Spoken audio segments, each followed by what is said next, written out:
एक दिन एउटा घरको फ्यामिली बाहिर घुम्न गएका हुन्छन् र केल्टन त्यही घरमा चोरी गर्न आउँछ। तर त्यो घरको छिमेकीले घरमा लाइट बलेको देख्छ र घरभित्र कोही हिँडेको नि देख्छ। उनीहरूलाई यो नै थाहा हुन्छ कि त्यो घरका मान्छे बाहिर गएको छन्। उसले पुलिसलाई खबर गरिदिन्छ। पुलिसलाई नि महसुस भइसकेको हुन्छ यो त्यही चोर हो। त्यही भएर पुलिसले तुरन्त त्यो घरलाई वरिपरिबाट घेर्छन् र केल्टन समातिन्छ। अदालतले उसलाई 2 सालको सजाय सुनाउँछ र अमेरिकाको चाइल्ड जेलमा हालिदिन्छ। अब सबैलाई यही लाग्छ कि केल्टनको चोरीको इन भयो। अब घर छोडेर बाहिर जान डर हुँदैन। तर त्यसपछि केल्टनले जे गर्यो उनीहरूले कहिले सोचेका नि थिएनन् होला। केल्टन जेलभित्र कोहीसँग कुरा गर्थेन। ऊ आफ्नो कामसँग मतलब राख्थ्यो र किताब पढ्थ्यो। उसलाई जेलभित्र एउटा किताब मिल्छ जसमा हवाईजहाज कसरी उड्छ र कसरी उडाइन्छ भन्ने पुरा जानकारी थियो। उसलाई सुरुदेखि नै गेम खेल्न एकदमै मन पर्थ्यो। उसले प्लेन उडाउने गेम एकदमै शोकसँग खेल्ने गर्थ्यो र त्यही भएर उसले ती किताबहरूलाई नै एकदमै शोकसँग पढ्ने गर्थ्यो। जेलभित्र उसको व्यवहार देखेर सबैलाई यही लाग्न थालेको हुन्छ कि यो अब सुध्रिसक्यो होला। तर यस्तो सोच्नु उनीहरूको सबैभन्दा ठूलो भुल हुन्छ। करिब 3 महिना जेलमा बिताइसकेपछि एक दिन सही मौका हेरेर केल्टन जेलबाट भाग्छ र केही छिनमा यो कुरा पुरा शहरमा फैलिन्छ।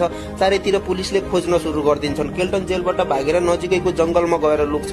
केही दिन जंगलमा बिताइसकेपछि उसलाई महसुस भइसकेको हुन्छ कि अब अमेरिकामा उसले चोरी गर्न सक्दैन, किनभने उसलाई सबैले चिन्थे। अमेरिकाको रुल्स अनुसार जेलबाट भागेको कैदी फेरि समात्यो भने उसको सजायमा 4 साल जोडिन्थ्यो। त्यही भएर ऊ अमेरिकाबाट बाहिर जान चाहन्थ्यो। ऊ बाहिर जान सक्दैन किनभने पुलिसले उसलाई चारैतिर खोजिरहेको थिए। ट्रेन र प्लेन त झन् असम्भव नै थियो। त्यही भएर उसले एउटा हवाईजहाज नै चोरी गर्ने प्लान बनाउँछ ताकि त्यो अमेरिका छोडेर क्यानाडा जान सकोस्।